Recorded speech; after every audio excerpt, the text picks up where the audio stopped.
and then the video was recording with a program called Simple Screen Recorder, and that is a Linux program. It's what we use to record, it's what I always use to record my screen. It works great for game capture when you're using Linux native games, and that's what we use for Displaced over on the Entertainment channel. It also works great for just regular old screen capturing, which is what I was using for the Grim Eclipse video. Now, here's the deal. I recorded about an hour of gameplay, and then I went upstairs, got a drink of water, came back down, recorded another 30 minutes, and when I went upstairs, I stopped both the recordings, and I saved both the recordings. That's important to note in my story here. And I came back down and I played 30 more minutes. I started up the recording software again, played 30 more minutes, and then I made the mistake of trying to exit the virtual machine while still recording.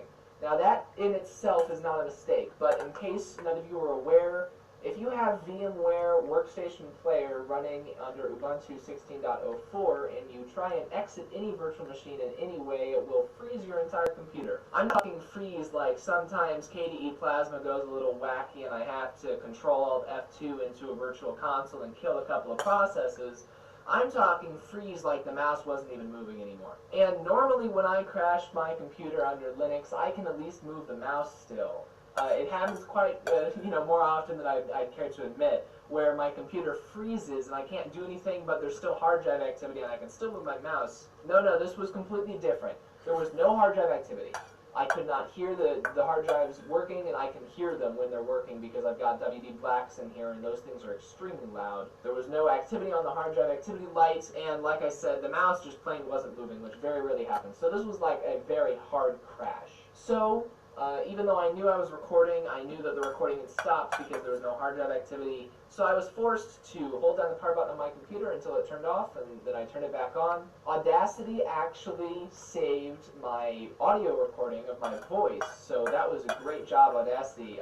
I've complained a lot about how unstable Audacity is, but I was very surprised when I opened up Audacity and it had auto-saved my entire file. That was amazing. Simple Screen Recorder, though, it doesn't have that kind of mechanism built in because it works a little bit differently. So I was recording to an MP4 file because a long time ago, in a galaxy far, far away, I used Windows, and I used Fraps under Windows to record things, and if you've ever used Fraps, you probably know about 10 minutes of Minecraft footage equals 4.3 gigabytes, or around there. That's about footage equals. If you've ever used Fraps, you probably know about 10 minutes of Minecraft footage equals 4.3 gigabytes, or around there. That's about, about the efficiency of what you get with Fraps. That's because Fraps saves AVI files, and those take up a lot of space. Now, when I moved over to Linux and I started using Simple Screen Recorder, there were a couple of other programs before Simple Screen Recorder was even around that I used in between. But, when I moved over to Linux and started using these other desktop recording programs,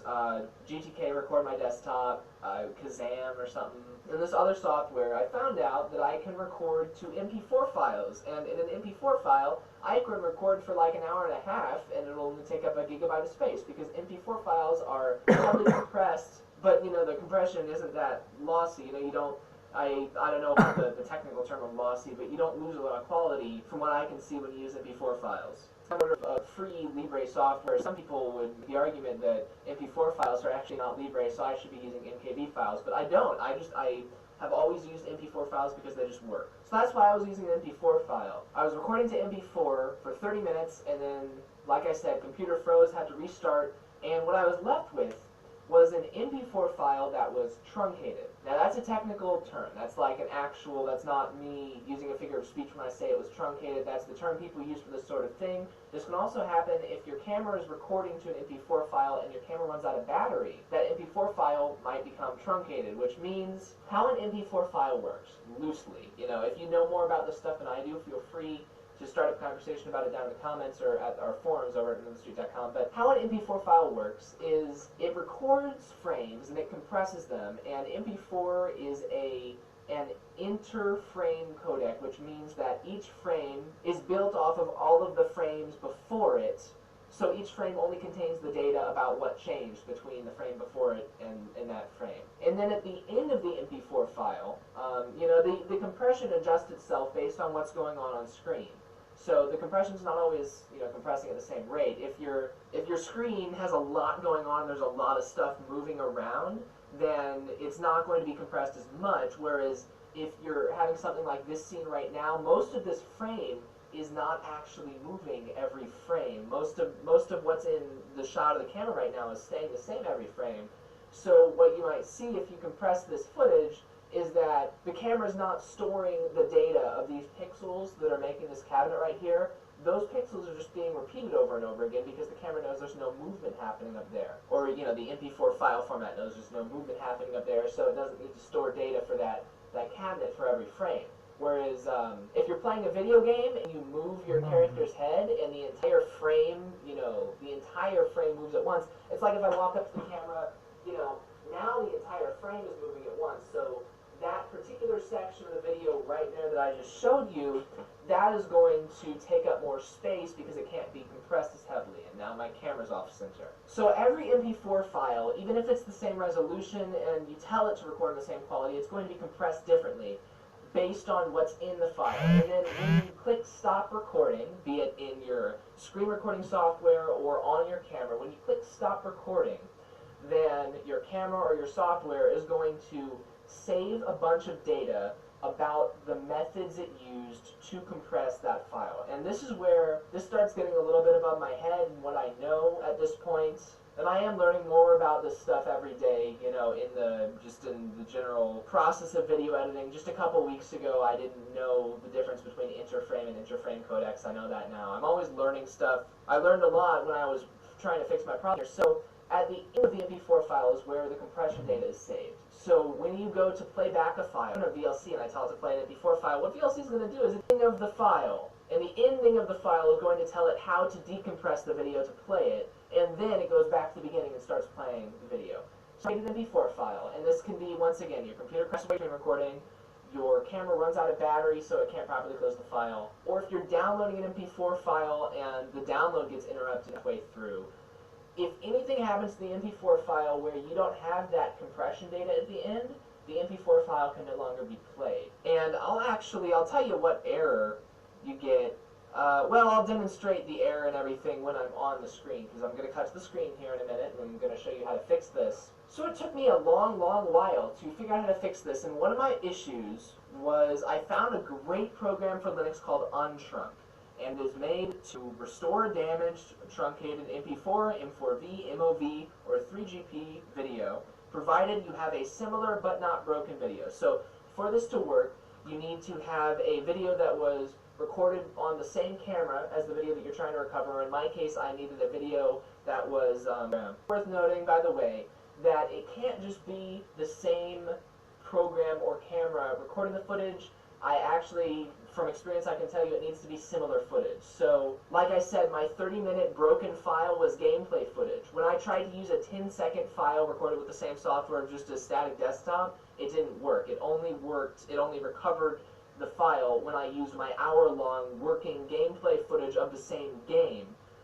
Because that's very similar footage, it's got very similar compression data. So that was what worked to recover the broken video. So you're going to need your broken video, try to get a video using equipment as what the broken video was recorded with, but also recorded with similar things happening on screen. That's important too. So what this program does is it copies the compression data from the end of a working file and it pastes that compression data into a broken file. And you can actually, if you know about the file format of MP4, you know about the file format of like the H.264 encoding specification, you can actually open up a hexadecimal editor. You can open up the... So, мне это же интересно, смотри, ты вот это знал, нет? Ну это, как понимаешь, шутки радио. Ну как вот в детском саду, где детям уже все интересно, ничего особенного, да? Да. Понимаешь, раньше вот, да, ну он тебя про себя так говорил, да. Ну ладно. Нет, это как бы надо, потому что бить файл, ну, смотрю на ремите, потому что они не восстановятся наоборот. Ну, я понял. Симилер футеджи. Ладно. Нет, у меня ноги нормально, нет. Гангендор. Надо... Где? Играйте. Играйте с ним. А, там, да, час вышел. Час времени опять вышел, понимаешь, да? Понимаешь, что да? Ну-ка.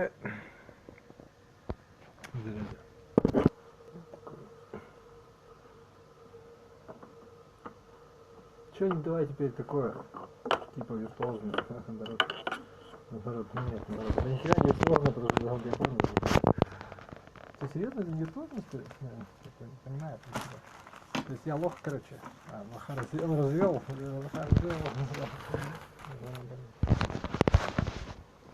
Ну, когда уже не сложно брать, то это уже не виртуоз, следовательно говоря. Да. Кто здесь? Где я? Где здесь кто я? Нет, как все там. Кто я ушел.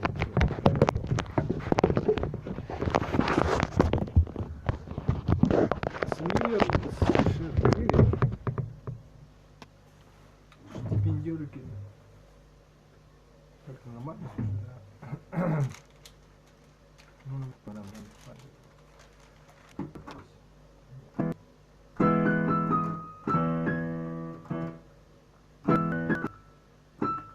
Полупедаль, видишь, можно.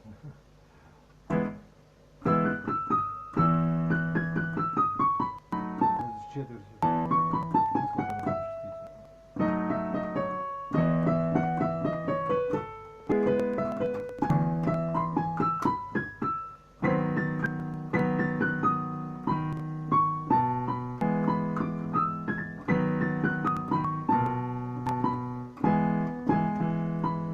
Моя тоже теория отстроился просто.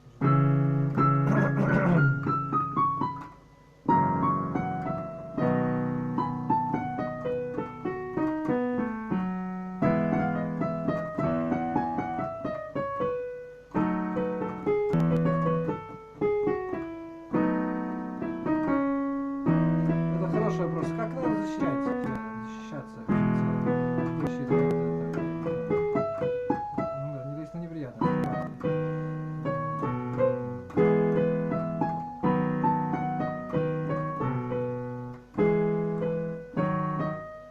Может делами заниматься? Если нарваться на информацию, понимаете?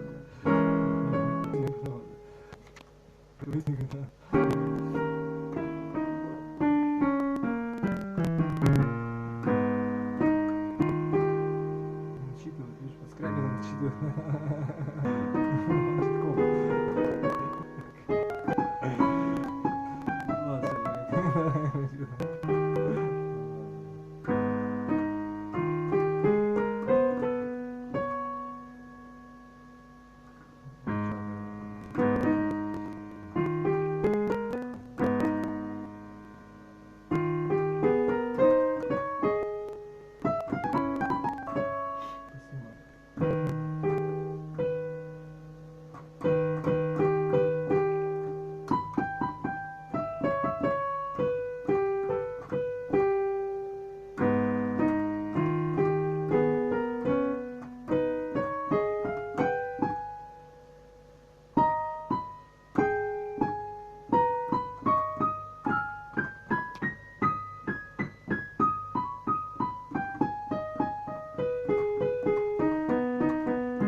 что я тебе скажу?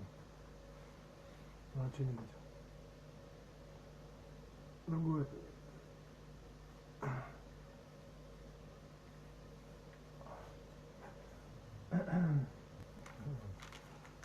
Блин, да. Что-то идет.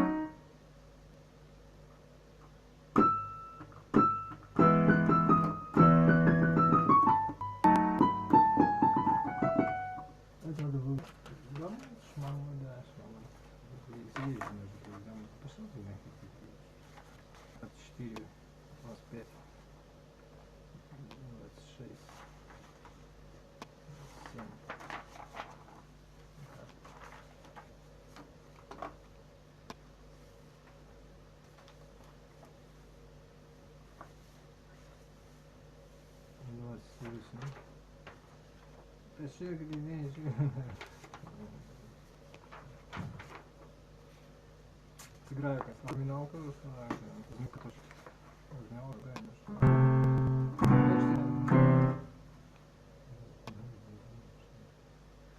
ну хорошо, кстати, да, хороший, мне понравилось.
Не пойся уже.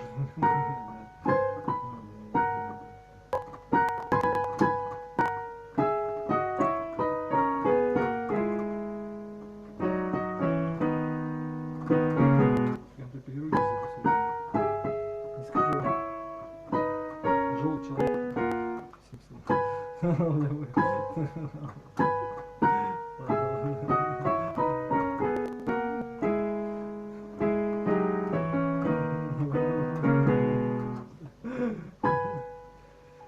Болел, я не знаю, это не знаю. Это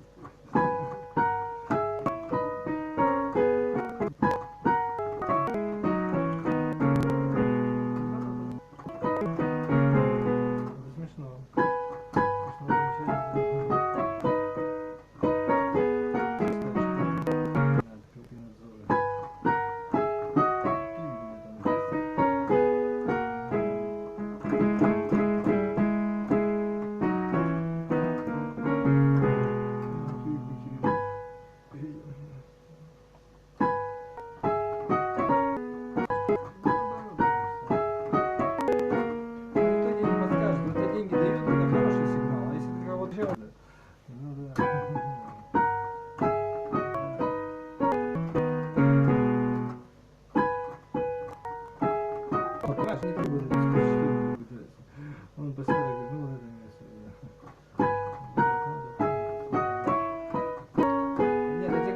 чтобы делать что-то, да. Ну а что такое, блин, сочинитель? Ну, ты тогда там конкурируешь с этими сочинителями, да, сочинять что-нибудь. То есть, типа того, да. В смысле, деньги зарабатывать.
Да.